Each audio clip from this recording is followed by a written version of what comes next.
So yo, what's up mga Lods? For today's video nga mga Lodi, ay tayo bumili sa tindahan ng safeguard. So hindi SIM card ang binibili natin. Nakipag-away pa sa atin si ate. Sabi ni ate, anong SIM card? Pero ang binibili ko is safeguard. Pero bago natin umpisahan yung ating video, ay nais ko munang i-shout out si Bis Ans, ang aking pinaka-best friend na si Ann Tionora. Ayan. So, shout out sa iyo, kaibigan ko, si Ann. Ayan. So, nasa Pampanga siya.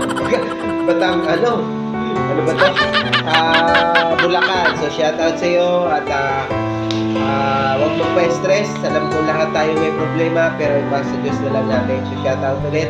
And more God bless. Bye-bye. Thank you for support. And follow me. Bye-bye. Ate, may burger kayo dyan? Pa-order isa lang. Ate, may burger ka dyan? Yung burger na may ketchup? Wala nga, isa pa tutubuin na kita. May tubo ka, te? Tubo? Wala kang tubo, te? Wala. Buti alam mo. Hindi, ganito Hindi lang. ako May bingi. safeguard. Anong SIM card? Di mo vlog.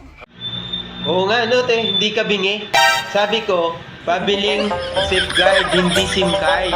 Pabiling safeguard.